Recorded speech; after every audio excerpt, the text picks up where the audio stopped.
He apparently carried out on that threat, according to police, when he took a woman hostage from Wheeler Elementary School and allegedly forced her to drive to the West End, where we are told he raped her in front of her 2 small children.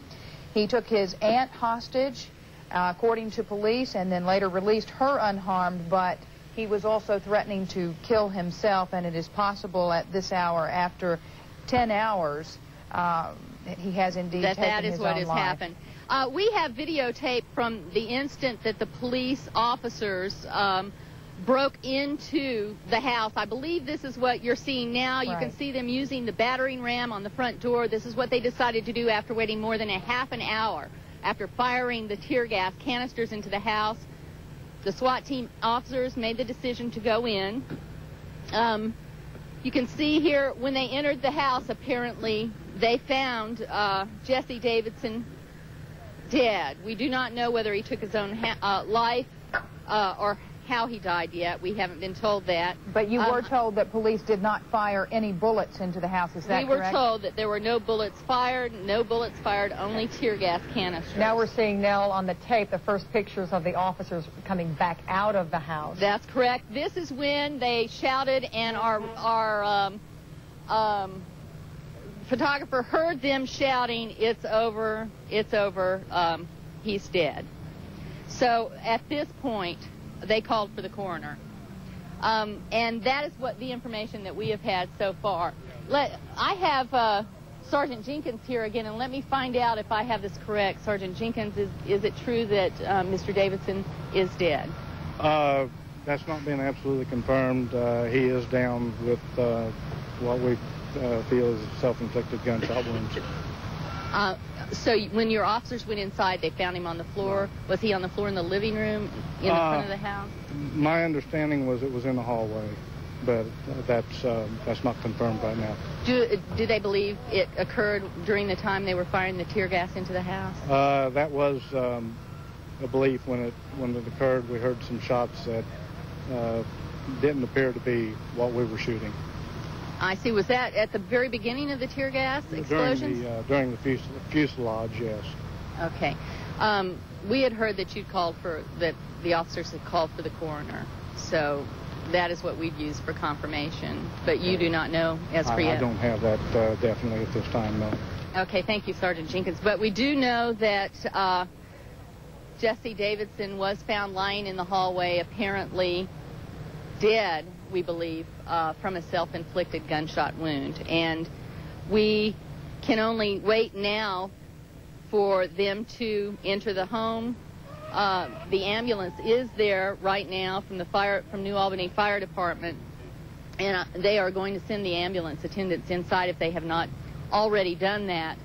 I would imagine to confirm what the police officers saw when they first entered the house. I would imagine they have to let the tear gas air out somewhat.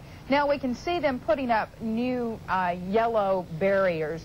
Do you think they're going to open the rest of the neighborhood back up now to people who have been kept away for so many hours? I would doubt that they're going to let the whole neighborhood come back in here until after they get these people out.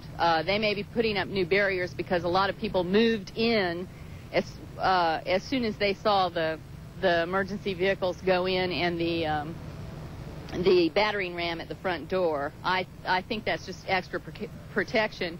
We still have our yellow ribbon up around here, so I don't think they're going to be allowing the residents to come any closer than they already are. So a few more hours anyway. Well, I don't think it'll be a few more hours now, Melanie. I don't think it'll be more than an hour or so. They get the coroner in and allow him to make his examination and report. Soon after, I would imagine they'll begin opening up the neighborhood. This is a story that has affected not just the couple at the center of this domestic dispute, the wife not even in Indiana or Kentucky, but up in Wisconsin, trying to escape her husband after an alleged stabbing incident with him back in the summer. She got out of town. Involves a lot of innocent people at Wheeler Elementary School when he went there looking for her this morning. Where she was a teacher last year but is no longer employed. And then to have according to police, a woman who had just dropped off a child.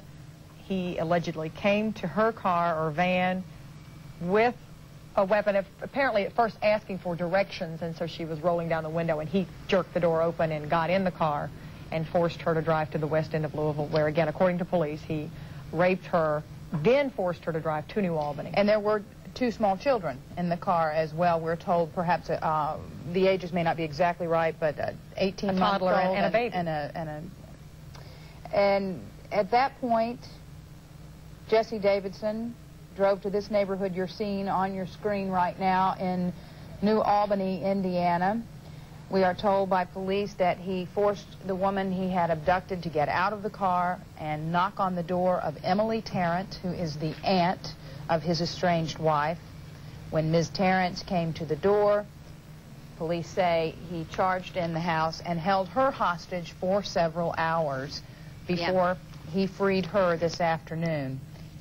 And Nell, you talked to Mrs. Tarrant this afternoon, and she told you what? Very briefly, as she was being taken to the ambulance, I asked her if she was okay. She said yes. I said, did he hurt you? And she said, no, he didn't hurt me. And that's all she said. One of the police officers here told me that apparently when he first forced his way into the house, there was a tussle, and she got the better of him for a while, and then he took her hostage because he was obviously armed. At this point, they did tell us he was armed with a gun.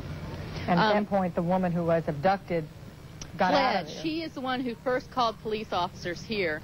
She is the one who contacted the New Albany Police Department. And from that, New Albany Police Department immediately called the state police SWAT team because it is more experienced. As you can see right now, the coroner's vehicle just went down the street and is going toward the house. So apparently it has been confirmed. Jesse Davidson is dead. He is apparently dead from a self-inflicted gunshot wound. All right. Thank you, Nell, for that report. Of course, we're going to take a break right now, an extended version of Wave 3 First News. We'll be back in just a moment with Wave 3 News at 6.